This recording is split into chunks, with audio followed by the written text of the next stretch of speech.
All right, well, it's June 6th, Saturday. But on to other things. June 20th, which everybody was looking forward to. I was looking forward to it. I really want to see what David Haye's made of, and I thought him against Vladimir would definitely show us that. I don't think he has what it takes, but I've been proven wrong before, and I wanted at least that opportunity to see that. And he, unfortunately, as we all know now, David Haye suffered that back injury. And you can't really tell on those, so you really have to go by the person. And I'm going to give David Haye the benefit of the doubt on this one. I've slammed him a little bit before. But it's a title shot. If you really can't train, and you know you're not going to put forth your best effort, he did the right thing. There are a lot of guys. Kelly Pavlik was sick and everything like that before he fought Bernard Hopkins. There are other guys that have fought with bum shoulders. Donnie Lalonde only had one arm when he fought Sugar Ray Leonard. I mean, there's been a lot of guys that went out there and not fought at 100%, didn't give 100%, wound up getting beat. And you know what? You get what you deserve. This is fighting, and you need to be 100% when you fight. That's the bottom line. Or as close to 100% as possible. You feel me? Nobody's 100% just walking into the ring because of all the sparring and the training. Not giving him the rematch 3 weeks later. Kind of understandable. You've sold out an arena with 60,000 seats. You owe it to the people, to the fans. I know the 60,000 seats in Germany wasn't sold all to David Haye fans. And I feel really sorry for them because they're missing out on a great opportunity to have seen their man fight in an arena. So David Haye gets passed on, and he ran his mouth a little bit too much. Had he had maybe backed off and not wore the shirts with Vitaly and Vladimir's heads rolling all over the floor, he might have been a little more lenient and said, hey, you know what, let's see if we can move the date 3 weeks. But you set up your training for that, which kind of brings up a weird thing now. Now, saying that, he turns around and Vladimir is now going to fight Ruslan Chagaev. And this fight I don't think should be happening at all. Supposedly Chagaev has tested positive for hepatitis B, a bloodborne disease. And, it's not a good one. You don't wake up in the morning and go, hey, you know what I need? I need a shot of hepatitis B to get me going in the morning. No, you never say that. It's crazy. And that was supposedly why he couldn't fight Valuev 3 weeks ago. Or 2 weeks ago? Maybe it was last week. I don't know. I've been punched in the head a couple times. So he couldn't do that. That fight fell through. So the guy you would think would be able to fight it or step in would be Valuev. You would think Valuev would be fighting Klitschko.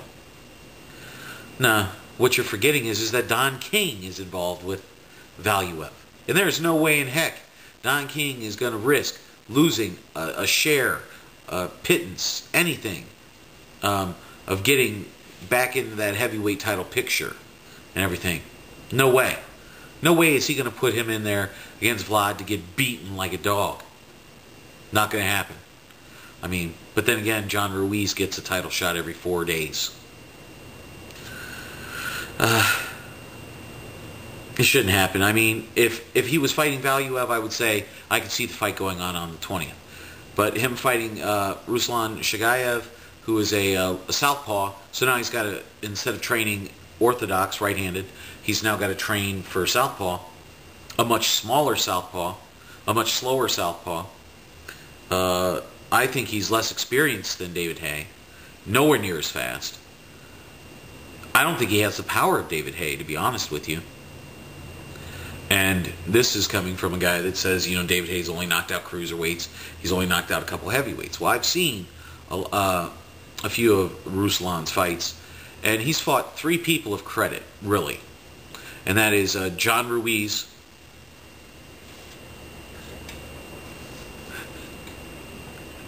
I know I said of credit, and then I followed it up with John Ruiz, and that was like the wrong way to go about it. Skelton, when Skelton was 21-1, he's 22-3 now, I believe. I like Danny Williams, by the way, you know, with the skeleton thing and fighting. They should definitely fight again. Valuev. So those are his 3 best guys that he's fought, and they're all bums compared to Vladimir. This isn't a fight. This is like a warm-up for Vlad to beat up on another guy before he... I think he gets him out of there about the same time I predicted with the Haye fight.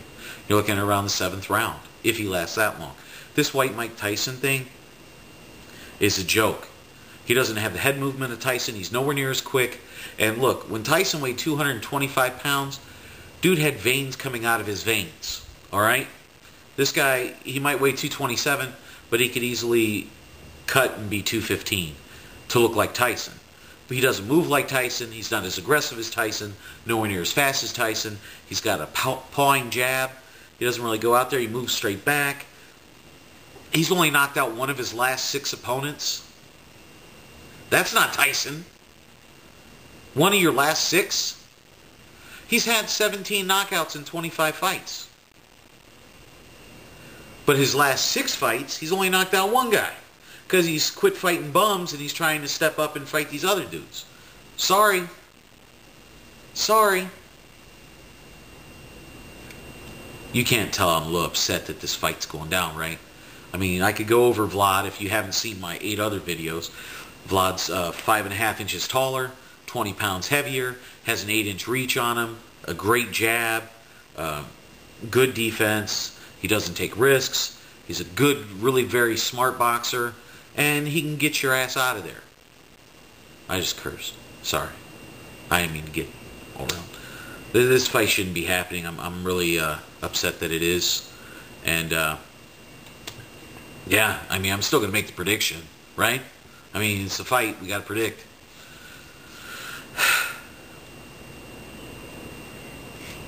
What are you going to do? Well, this is Big Ragu. I'm out.